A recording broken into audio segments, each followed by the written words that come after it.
নমস্কার, নতুন বাংলা থেকে বলছি সন্ময় বন্দ্যোপাধ্যায়। সংবিধান দিবস সাড়ম্বরে পালিত হলো ভারতবর্ষের সংসদে, আর ঠিক তার আগের দিন এই বাংলায় সেই সংবিধানের অবমাননা কিভাবে হলো সেই কাহিনীটা ছোট্ট করে আজকে আপনাদের নতুন বাংলার দর্শকদের বলবো। আপনারা ভাবুন, আপনারা নতুন বাংলার সম্মানীয় দর্শক, আপনারা ভাবুন আমি কি বলছি। বক্তব্য যথার্থতা যদি চিন্তা করে মনে হয় ঠিক লিখবেন কমেন্ট বক্সে। আপনি চিন্তা করে দেখুন তো, একটা নির্বাচন, মানুষের অধিকার প্রয়োগের নির্বাচন, এবং কলকাতা কর্পোরেশনের নির্বাচন দীর্ঘদিন ধরে না করে শেষ পর্যন্ত এ রাজ্যের মুখ্যমন্ত্রীর মনে হয়েছে এবার নির্বাচনটা করানো যেতে পারে, অবস্থা অনুকূল।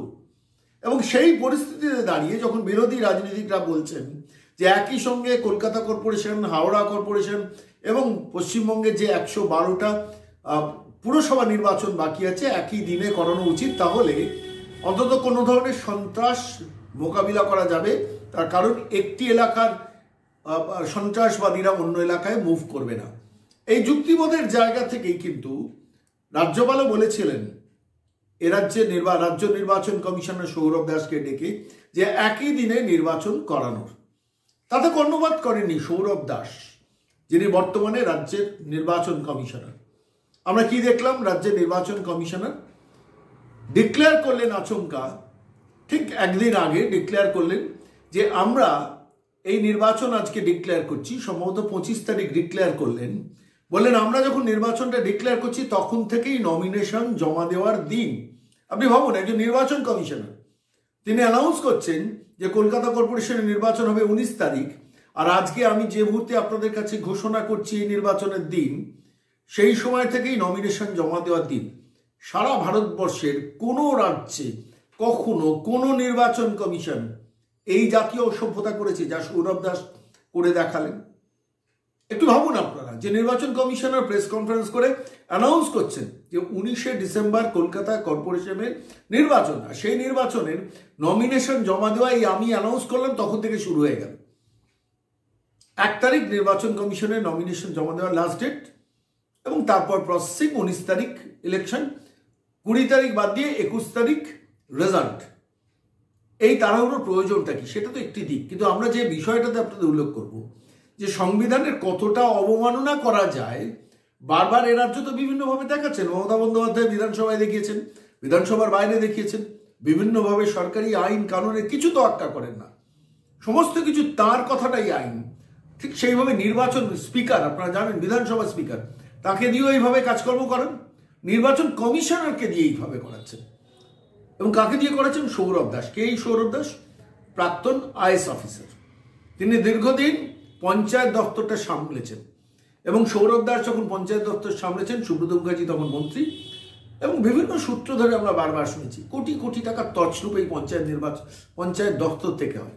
মনরেগা প্রকল্প, 100 দিনের কাজ, কোটি কোটি টাকা লুটের বারবার অভিযোগ উঠেছে। প্রোটেকশন দিয়েছেন, গার্ড করেছেন, অভিযোগ উঠেছে এই সৌরভ দাসের সম্বন্ধে।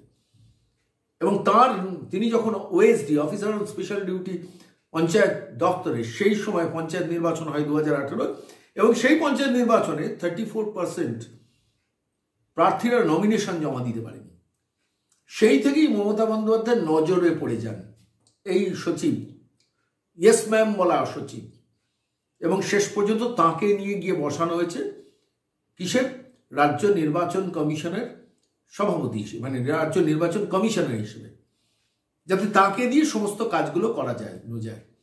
উঠতে বললে উঠবেন, বসতে বললে বসবেন। মমতা বন্দ্যোপাধ্যায় বলেছেন 19শে ডিসেম্বর নির্বাচন করতে হবে, এরও তাইরা।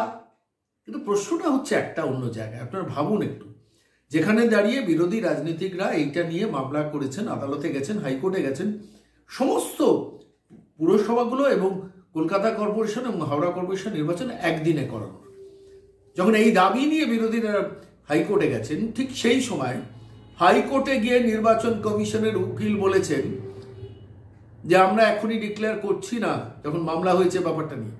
হাইকোর্টে এই ঘোষণা করে সৌরভ দাস শেষে প্রেস কনফারেন্স করে বলে দিচ্ছেন, কেন মমতা বন্দ্যোপাধ্যায় বলেছেন। হাইকোর্টে আইনজীবী এক কথা বললেন, আর এদিকে সে নির্বাচন কমিশনের দপ্তর থেকে সৌরভ দাস ডিক্লেয়ার করলেন যে 19 তারিখ কলকাতা কর্পোরেশন নির্বাচন। বুঝতেই পারছেন নির্বাচনটা কিরকম হবে। একজন নির্বাচন কমিশনার, একজন নির্বাচন কমিশনার যখন ঠিক এই কথাটা বলেন, এই শব্দবন্ধটা ব্যবহার করেন যে আমি যখন ডিক্লেয়ার করছি তখন থেকেই আপনারা নমিনেশন জমা দিতে পারেন, এই যে মানসিকতা, এই মানসিকতাটাকে চিহ্নিত করলাম যেদিন সংবিধান দিবস হলো ঠিক তার আগের দিন এই ঘটনাটা ঘটল। এবং আরো একটি অত্যন্ত উল্লেখযোগ্য ঘটনা আপনাদের কাছে উল্লেখ করা দরকার, মানে মমতা বন্দ্যোপাধ্যায় রাজ্যটাকে কিভাবে শাসন করছেন এই ঘটনাটা শোনালে বোঝালে বোঝা যাবে। একটা voter list, complete voter list বেরোলে তার উপর তো নির্বাচন হয়, সে বিধানসভা হোক, পৌরসভা হোক, পঞ্চায়েত হোক, লোকসভা নির্বাচন হোক, সেই কমপ্লিট ভোটার লিস্ট বেরোয়, সেই ভোটার লিস্ট থেকে দেখে লোকজন নমিনেশন জমা দেয়, তার থেকে তার পার্ট নাম্বার, সিরিয়াল নাম্বার এই অনুযায়ী নমিনেশন জমা দেয়। কলকাতা কর্পোরেশনের ভোটার লিস্ট কিসের ওপর নির্বাচনটা হচ্ছে? মাত্র গত মাসে অক্টোবর মাসে নির্বাচন কমিশন সমস্ত রাজনৈতিক দলগুলোকে ডেকে বলেছেন 1 নভেম্বর থেকে 30 নভেম্বর পর্যন্ত ভোটার লিস্ট সংশোধনের প্রক্রিয়া চলবে, যা এখন চলছে। এই মুহূর্তে যখন নতুন বাংলা আপনারা দেখছেন, আপনারা জানেন যে রাজ্যের সমস্ত জায়গায় ভোটার লিস্ট সংশোধনের কাজকর্ম চলছে, নতুন নাম নথিভুক্তকরণেরও কাজকর্ম চলছে। সেই সময় দাঁড়িয়ে 30 নভেম্বর তার লাস্ট ডেট, তারপর সেটার উপর বিভিন্ন রাজনৈতিক দলকে সময় দেওয়া হয়, কেউ যদি প্রতিবাদ করতে চান বা কিছু বলতে চান, এবং তারপর তার ভিত্তিতে একটা ভোটার লিস্ট শেষ পর্যন্ত বেরোয়। এখন প্রশ্নটা হলো, যেখানে 30 নভেম্বর পর্যন্ত ভোটার লিস্ট সংশোধনের প্রক্রিয়া চলছে, সেই সময় দাঁড়িয়ে নির্বাচন কমিশন বলল যে এখন থেকে 25 তারিখ ডিক্লেয়ার করলো যে এখন থেকেই লোকে নমিনেশন জমা দেবে। তাহলে ব্যাপারটা কি দাঁড়ালো? ধরুন আমি কলকাতা কর্পোরেশনে কোনো একটা জায়গায় প্রার্থী হব, ঠিক করলাম। এবার আমি পার্ট নাম্বার, সিরিয়াল নাম্বার দেখে, আমার নিজের নাম দেখে সেইগুলো দিয়ে আমি আমার যে আবেদনপত্র, প্রার্থী হিসেবে দাঁড়ানোর যে আবেদনপত্র, সেটা ফিল আপ করলাম। যখন ভোটার লিস্টটা বেরিয়ে গেল 30 তারিখের পর, সেখানে দেখা গেল যে আমার নামটা নেই, তাহলে কি করবে নির্বাচন কমিশনার? আমি এই প্রশ্নগুলো তুলছি, মৌলিক প্রশ্নগুলো। এই প্রশ্নগুলি শোভনদেব চট্টোপাধ্যায় প্রাক্তন মেয়র তুলেছেন, আমিও তুলছি সেটা। ধরুন আমার নামটা একরকম, এখন ভোটার লিস্টে রয়েছে, কারেকশন করতে দিয়েছি, সেই কারেক্টেড নামটা বেরোবে নতুন যে ভোটার লিস্টটা বেরোবে নির্বাচনে আগে, সেই কারেক্টেড নামটা আমি যে নামটা ফর্ম ফিল আপ করলাম, অর্থাৎ আবেদনপত্র যে নমিনেশন পেপার জমা দিলাম, সেখানে থাকলো পুরনো নাম আর ভোটার লিস্টে থাকলো নতুন নাম। আইনগত সংশয় দেখা দেবে, সংকট দেখা দেবে। একবারও ভাবলেন না সৌরভ দাস? ভাববেন কি করে? মমতা বন্দ্যোপাধ্যায় অনুপ্রাণিত এ রাজ্যের স্পিকারও চলেন, সরকারি IAS IPS অফিসারও চলেন। আপনারা জানেন ভবানীপুর নির্বাচনের আগে হরিকৃষ্ণ দ্বিবেদী লিখেছেন কনস্টিটিউশনাল ক্রাইসিস হবে। কাকে লিখেছেন? কেন্দ্রীয় নির্বাচন কমিশনকে একজন IAS অফিসার এটা পারেন না করেছিলেন, তীব্রভাবে ভৎসিত হয়েছিল নাই করে। ঠিক একইভাবে আজকে এই প্রতিবেদন আপনাদের সামনে আমি পেশ করছি, তখন বারবার মনে হচ্ছে সৌরভ দাস আদতে একজন IAS অফিসার, তিনি কেন অনুপ্রাণিত হবেন? তিনি কেন ইয়েস ম্যাম বলতে উঠবেন আর বসবেন? এখনই যদি এই অবস্থা হয়, নির্বাচনের ডেট ডিক্লেয়ার করতে গিয়ে এত অনুপ্রেরণার টনিক যদি একজন রাজ্য নির্বাচন কমিশনের ভেতরে ওঠানামা করেন, দিনের শেষ পর্যন্ত যখন নির্বাচনটা হবে তখন কেমন নির্বাচন হবে? তার কাছে কোনো অভিযোগ জমা পড়লে শেষ পর্যন্ত কি সুবিচার পাবেন কারা? সে প্রশ্নটা একই সঙ্গে আসছে, সেই সময় আসছে যখন আমরা ভারতবর্ষের সংসদীয় গণতন্ত্রের সংবিধান দিবস পালন করছি, মাত্র গতকাল পালন করছি। আর তার আগের দিন হাতে করে সংবিধানটাকে কাঁচি দিয়ে কাটলেন এ রাজ্যের অনুপ্রাণিত সেই অফিসার যার নাম সৌরভ দাস। 2018 পঞ্চায়েত নির্বাচনে সাংঘাতিকভাবে লুণ্ঠনের নির্বাচন হিসেবে চিহ্নিত আছে, এবং তার ব্যবস্থাপনা নির্বাচন কমিশনকে দিয়ে করানোর পেছনে এই পঞ্চায়েত অফিসার, তৎকালীন পঞ্চায়েত অফিসার OSD সৌরভ দাসের হাত ছিল বলে বিরোধীরা অভিযোগ করে। আজকে তিনি নির্বাচন কমিশনার হিসেবে আবার সংবিধান দিবসের ঠিক আগের দিন সংবিধানকে ধ্বংস করার প্রক্রিয়া শুরু করলেন। এই সংক্রান্ত সাম্প্রতিককালে রিপাবলিক বাংলায় একটি ভারী সুন্দর প্রতিবেদন পেশ করেছেন। আসুন আজকে আমরা দেখি। নজর রাখবো 30 নভেম্বর পর্যন্ত ভোটার তালিকা সংশোধনের কাজ চলবে। 30 নভেম্বর পর্যন্ত ভোটার তালিকা সংশোধনের কাজ চলবে। নির্বাচন কমিশন চিঠি দিয়ে রাজনৈতিক দলগুলিকে জানিয়েছিল, কিন্তু সেই সময় শেষ হওয়ার আগেই ভোটের দিন ঘোষণা করে দেওয়া হলো। 30শে নভেম্বর পর্যন্ত ভোটার তালিকা সংশোধনের কাজ চলবে।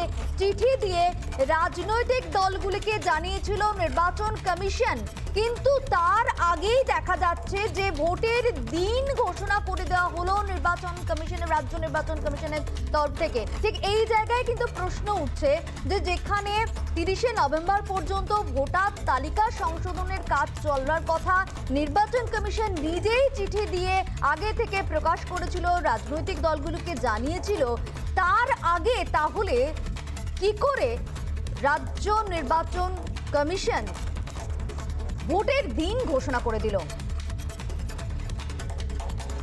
অ্যাসিস্ট্যান্ট এডিটর ইনপুট ঈশান দেব চট্টোপাধ্যায় আমাদের সঙ্গে সরাসরি নিউজরুম থেকে রয়েছেন।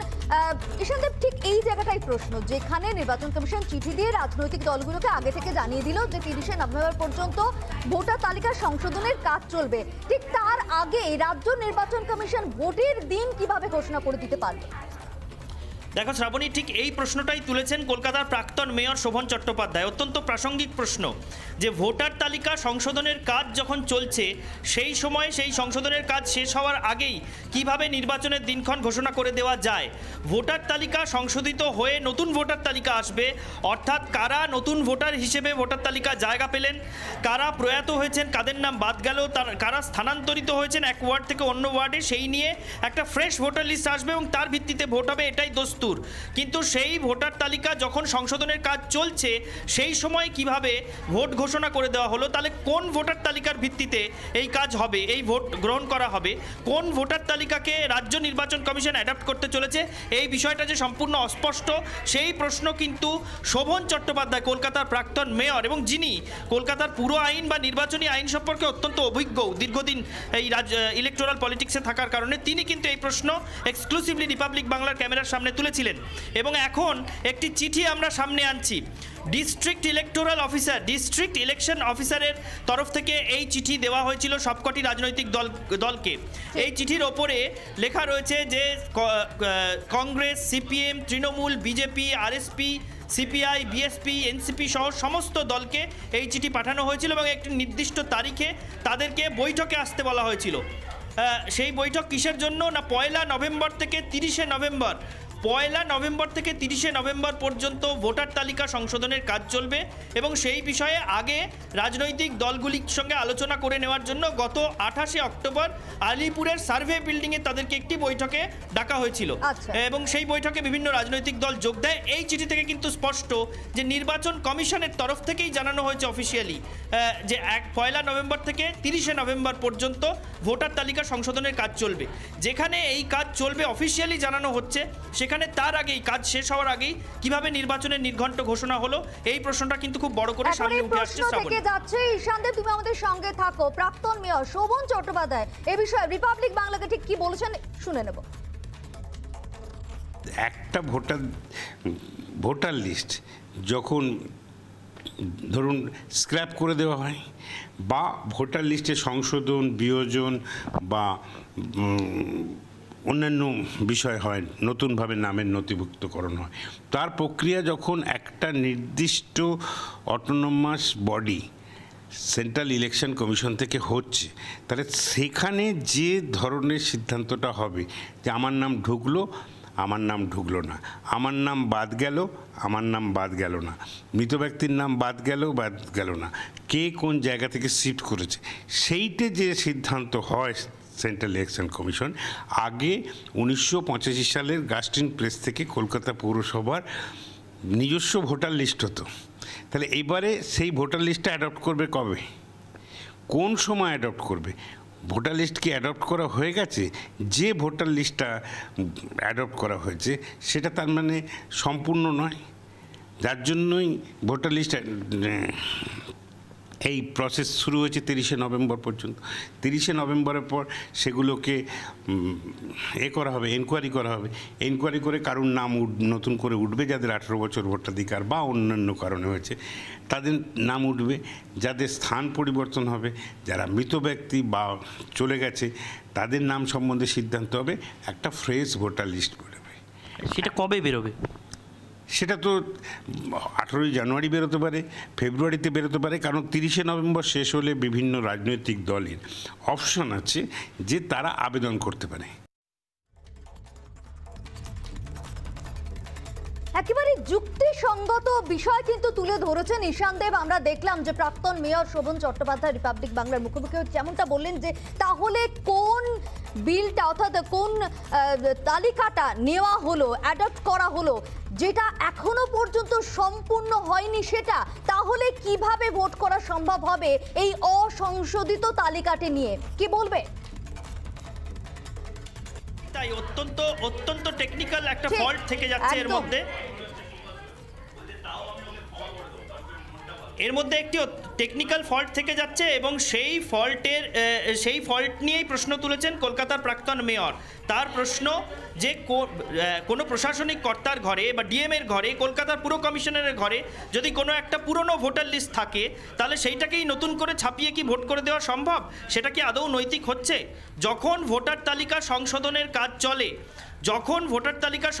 কাজ চলে সেই সময়ে নির্বাচন ঘোষণা করা যায় না। ভোটার তালিকা সংশোধনের কাজ একবার শুরু হয়ে গেলে যতক্ষণ না সংশোধিত তালিকা নতুন করে প্রকাশ পাচ্ছে তার মাঝে কখনো নির্বাচনী নির্ঘণ্ট ঘোষিত হয় না। এইটাই এই কনভেনশনই বরাবর অনুসৃত হয়েছে, কিন্তু এবার সেটা ভেঙে দেওয়া হলো এবং ভোটার তালিকা সংশোধনের কাজ শেষ হওয়ার আগেই নির্বাচন ঘোষিত হলো। সেখানেই প্রশ্নটা উঠছে যে কোন তালিকার ভিত্তিতে তাহলে ভোট গ্রহণ করা হবে। তাহলে যে সময় ভোট গ্রহণ করা হচ্ছে সেই সময় দাঁড়িয়ে নতুন যারা বৈধ ভোটার হওয়ার যোগ্য, যারা এবার কলকাতার পুর নির্বাচনে ভোট দিতে পারতেন বা যারা বৈধতা হারিয়েছেন, অর্থাৎ যারা কলকাতা থেকে অন্যত্র শিফট করে গিয়েছেন বা যারা প্রয়াত হয়েছেন, তাদের নামও তো তালিকায় থেকে যাবে। তাহলে সেই অসংশোধিত তালিকা নিয়ে ভোট কেন?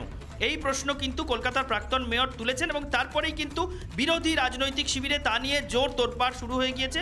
সকলেই এই প্রশ্ন তুলতে শুরু করেছেন যে কেন এইভাবে অসংশোধিত ভোটার তালিকা নিয়ে ভোট করতে দেখেছি বিরোধীরা, বিশেষ করে বিজেপি, এই বিষয়টা সামনে আসছে যে কোথাও গিয়ে কিন্তু রাজ্য নির্বাচন কমিশন তাড়াহুড়ো করছে এবং সেখানে যে ভোটের দিনের ক্ষেত্রেও তারা যথেষ্ট তাড়াহুড়ো করেছে এবং প্রি পোলের ক্ষেত্রে কোনো সময় এখনো পর্যন্ত রাখা হয়নি এমনটা মনে করা হচ্ছে।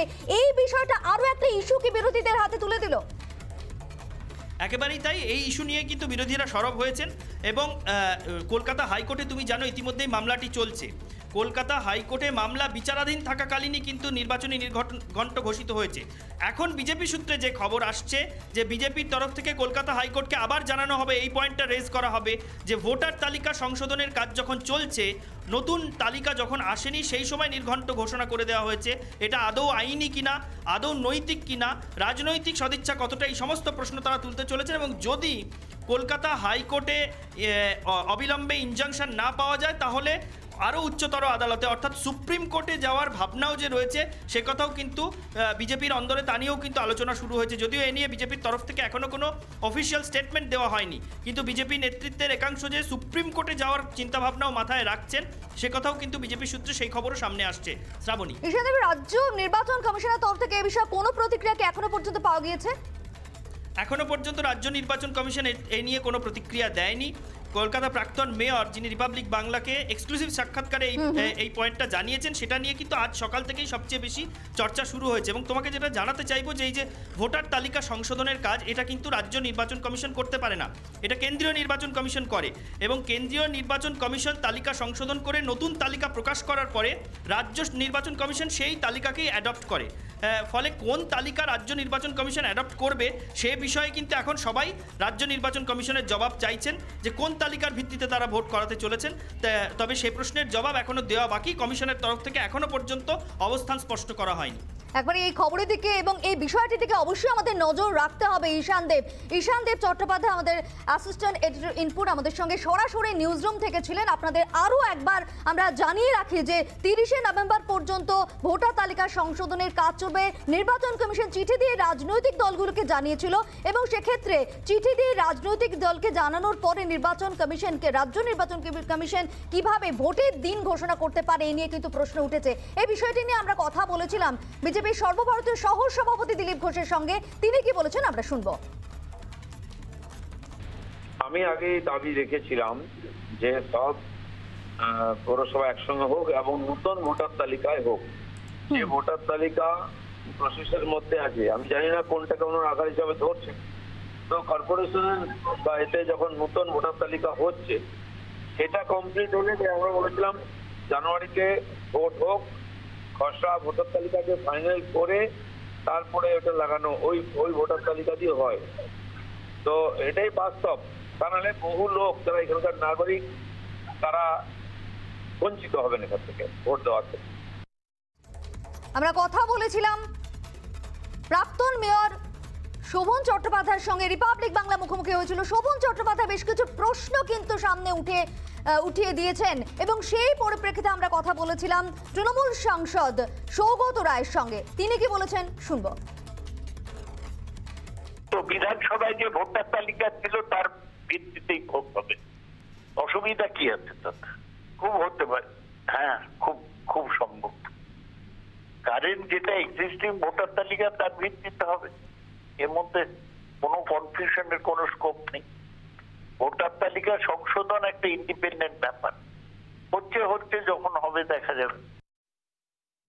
নির্বাচন কমিশন চিঠি দিয়ে রাজনৈতিক দলগুলোকে যেখানে জানিয়ে দেয় যে 30শে নভেম্বর পর্যন্ত ভোটার তালিকা সংশোধনের কাজ চলবে, সেই সংশোধিত ভোটার তালিকা আসার আগে কিভাবে রাজ্য নির্বাচন কমিশন ভোটের দিন ঘোষণা করে দেয়, এই নিয়ে প্রশ্ন উঠছে।